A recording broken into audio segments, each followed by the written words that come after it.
Oh, the rehearsals! Fantastic! Inside, I'm at fever pitch, but I'm holding it in check, you know, all through the first read-throughs. Easy, easy, wait for it.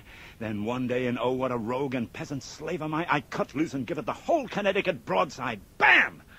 Everything stops. Dead quiet. Not a word, not a whisper. Later, I hear somebody say, my God, he's going to give the performance of his life in this. Ooh.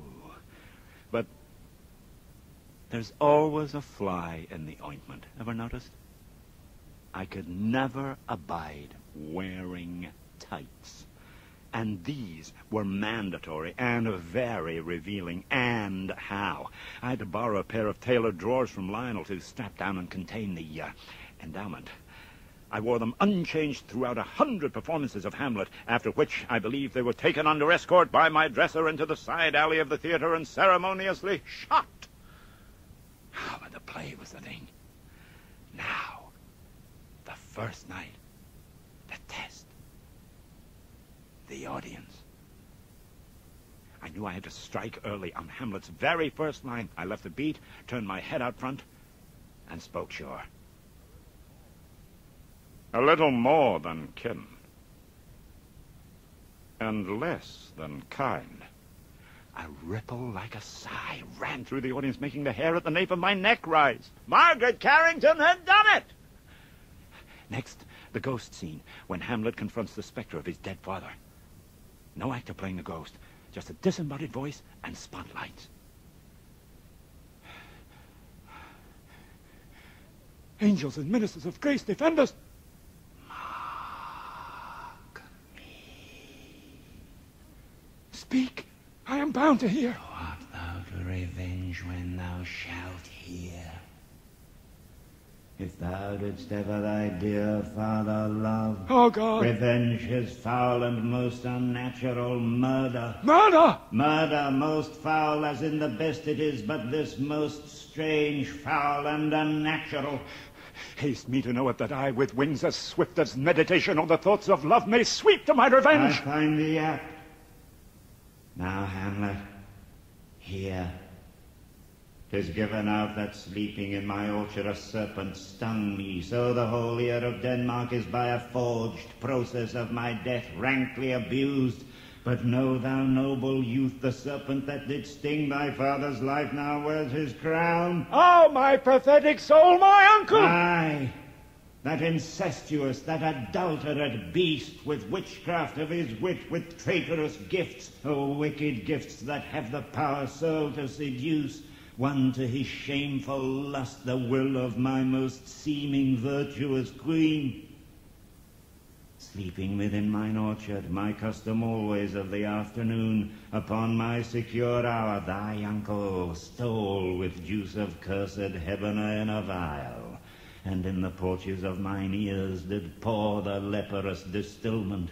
Thus was I, sleeping, by a brother's hand, of life, of crown, of queen, at once dispatched, no reckoning made, but sent to my account with all my imperfections on my head. Oh, horrible! Horrible! Most horrible! If thou hast nature in thee, bear it not. Let not the royal bed of Denmark be a couch for luxury and damned incest.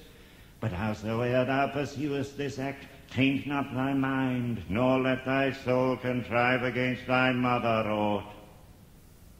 Leave her to heaven. Fare thee well at once. Adieu. Adieu. Remember me.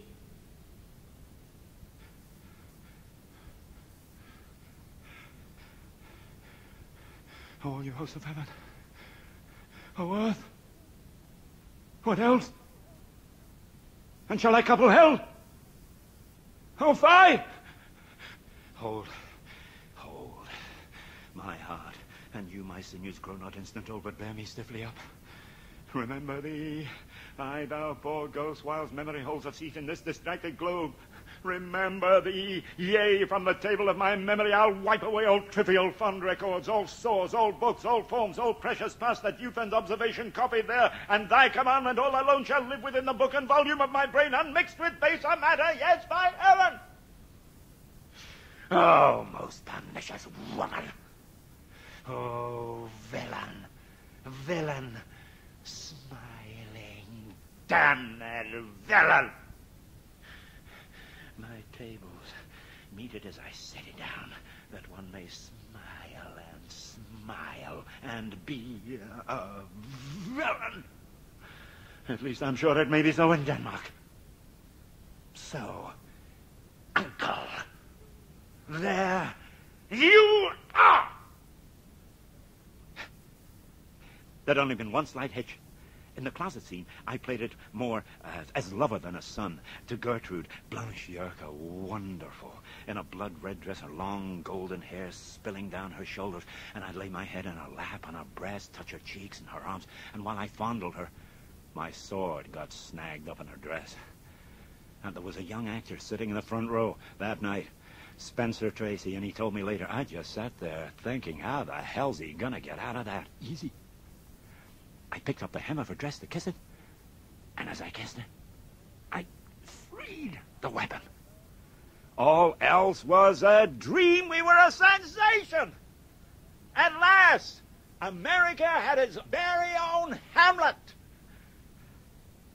Oh, but what I wanted desperately was to take it to London, to take on every English Hamlet since Garrick, Kean, Macready, Tree, Henry Irving, and show them what an American could do. But Arthur Hopkins, the director, had sounded out some English friends who'd told him, if Barrymore has the audacity to take this to London, he'll be hung, drawn, and quartered and have his head sent back to Broadway in a hat box. I thought, you pricks. Right. That does it. I'm going.